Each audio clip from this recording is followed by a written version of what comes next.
మేషరాశి.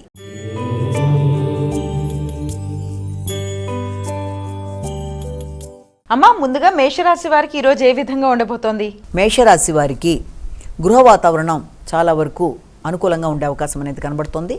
గృహ సౌఖ్యం విషయంలో కొంత చికాకులు ఎదుర్కొన్నప్పటికీ కూడా దాన్ని అధిగమించే ప్రయత్నాలు లాంటివి చేస్తూ ముందుకు వెళ్తారు. అదేవిధంగా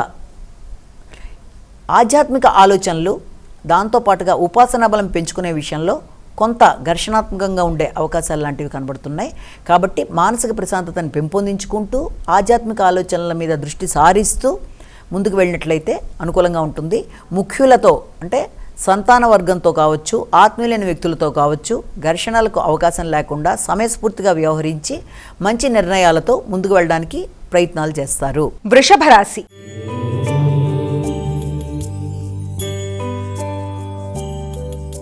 అమ్మా, వృషభ రాశి వారికి ఏ విధంగా ఉండబోతోంది ఈరోజు? వృషభ రాశి వారికి గృహ వాతావరణం మీద, గృహ సౌఖ్యం మీద దృష్టి సారిస్తారు. స్థిరాస్తుల విషయంలో ఆలోచనలు చేస్తారు. ప్రయాణ సంబంధమైన విషయాలు ఆలోచనలలో ఎక్కువ శాతం అవకాశం తీసుకుంటారు. స్థిరాస్తుల విషయంలో అభివృద్ధి కొరకు తీసుకునే నిర్ణయాలలో, సంతాన వర్గం యొక్క అభివృద్ధిలో చిన్నపాటి కీలక చికాకులు ఎదురవుతున్నప్పటికీ కూడా దాన్ని మీ యొక్క ఆలోచనలతో అధిగమిస్తూ ముందుకు వెళ్ళడానికి ప్రయత్నం చేస్తారు. సజ్జన వ్యక్తుల యొక్క సహకారం అనుకూలంగా ఉంటుంది. శక్తి సామర్థ్యాలు పెంపొందించుకుంటారు. సామర్థ్యంతో పనులు నిర్వర్తిస్తూ ముందుకు వెళ్ళడానికి ప్రయత్నాలు లాంటివి చేస్తారు. వ్యక్తుల యొక్క సహకారం, ప్రోత్సాహం అనుకూలంగా ఉండే అవకాశం అనేది ఉంది.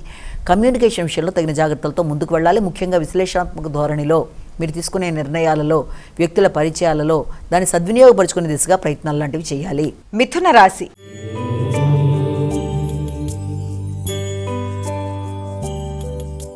అమ్మా, మిథున రాశి వారికి ఈ రోజు అసలు ఏ విధంగా ఉండబోతోంది? చక్కని సామర్థ్యాన్ని ఉపయోగించి సమయస్ఫూర్తి నిర్ణయాలతో చాకచక్యంగా పనులను పూర్తి చేసుకోవడానికి విశేషంగా కృషి చేస్తూ ముందుకు పెడతారు. కుటుంబ సభ్యులతో చర్చలు చేసేటప్పుడు కానీ, కుటుంబ ఆర్థిక అంశాల మీద దృష్టి కేటాయించినప్పుడు కానీ, వృత్తిపరమైన విషయాలలో కావచ్చు, లేకపోతే సాంఘిక సంబంధాలలో కావచ్చు, మాట విలువ, గౌరవం అనుకూలంగా ఉన్నప్పటికీ, ఆర్థిక విషయాలు అనుకూలంగా ఉంటున్నప్పటికీ, ముఖ్యంగా ఇగో సమస్యలు రాకుండా తగిన జాగ్రత్తలతో ముందుకు వెళ్ళినట్లయితే అన్నీ కూడా చాలా వరకు అనుకూలంగా ఉండే అవకాశం అనేది ఉంది.